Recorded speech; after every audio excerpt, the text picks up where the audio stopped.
Bonjour, dans cette petite vidéo, je voulais vous donner quelques explications supplémentaires pour l'introduction à votre cours de probabilité. Avant de donner une définition abstraite des probabilités, c'est intéressant de faire quelques expériences et relier cette notion à la notion de fréquence. Alors l'exemple que j'ai pris, il est tout à fait classique, c'est le lancer d'un dé. Alors vous savez bien, depuis que vous jouez à des jeux de société, que obtenir un 6, par exemple, quand vous lancez un dé, eh bien vous avez une chance sur 6 de l'avoir, parce qu'il n'y a aucune raison qu'une face soit privilégiée par rapport à une autre si le dé est bien équilibré, donc chaque face a une chance sur 6 de sortir. Alors, dans la pratique, qu'est-ce que ça veut dire?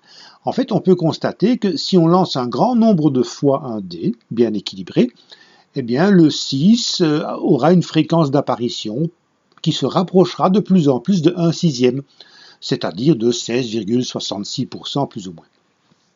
Cette expérience a un jour été réalisée en classe. Là, je vous laisse lire les pages 2 et 3, je pense que les explications sont claires. Je voudrais vous montrer comment simuler ce genre d'expérience au lieu de la réaliser réellement. Alors, pour faire ça, on peut utiliser un tableur, donc par exemple Excel ou alors le tableur de LibreOffice.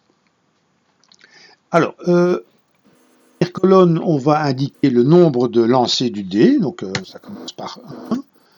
Puis alors, on va introduire en fait un compteur de lancers. 1 plus 1, technique, et vous avez comme ça de lancer dans la colonne de gauche. Alors, comment simuler le lancer d'un dé? Le logiciel dispose d'une fonction, c'est un générateur de nombres aléatoires. C'est la fonction aléa. Je vais utiliser la fonction aléa entre bornes.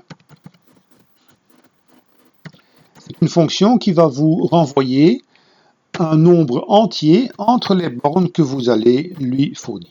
Donc ici, comme on veut simuler le lancer d'un dé, on va lui demander de nous renvoyer un nombre entier entre 1 et 6, et voilà, on a de la chance. Ici, le premier c'est un 6, et alors si on colle sur les autres cellules, eh bien, vous avez les différents résultats qui apparaissent lors des 10 premiers lancers du dé. Alors ce qui nous intéresse, c'est l'évolution de la fréquence d'apparition du 6. Alors, on va commencer par compter les 6. Donc ici, on va introduire un test par l'intermédiaire de la fonction si. Si le contenu de la cellule B1 est égal à 6, alors nous mettrons 1 dans la cellule C1. Sinon, nous mettrons 0. On colle la formule pour la suite. Voilà. Vous voyez qu'à chaque fois que le 6 apparaît, la cellule C de la colonne C contient 1. Voilà, c'est le cas ici, c'est encore le cas ici.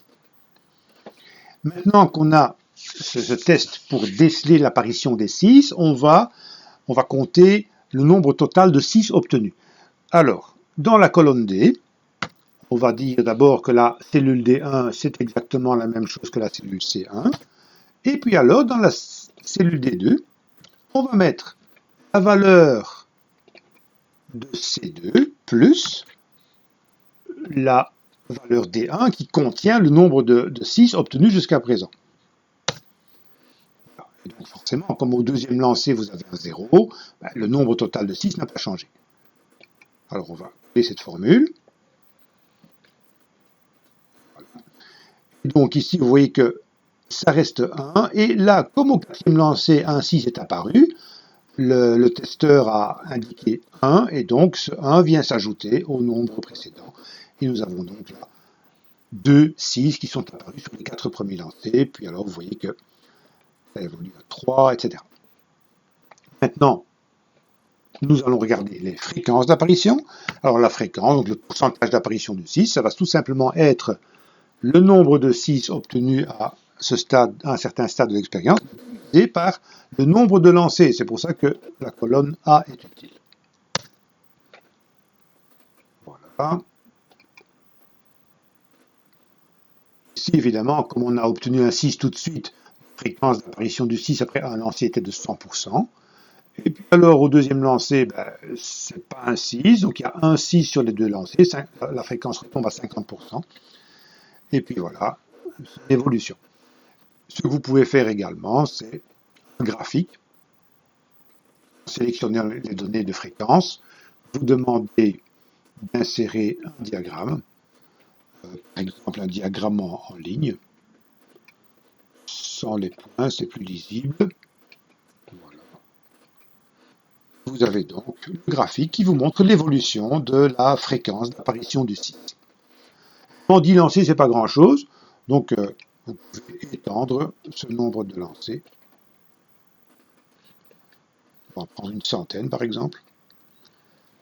Et quand vous arrivez à 100, vous avez déjà une meilleure idée du pourcentage. Le pourcentage ici est à 0,14, donc on est trop loin des 16%, même si sans lancer, c'est pas encore grand-chose. Voilà, et alors, il vous reste à adapter la plage de données dans ce graphique. Et pour voir la courbe des fréquences d'apparition du 6 qui va se stabiliser, qui va tendre progressivement vers 16,67%. Ce sera d'autant plus vrai que le nombre de lancés est grand. Voilà, comme ça vous voyez un peu comment on peut simuler une expérience aléatoire. Dans une autre vidéo, je vous montrerai comment on peut se servir de ce genre de simulation pour deviner une probabilité si on a du mal à la calculer par des moyens théoriques. Voilà, merci pour votre attention et à la prochaine vidéo.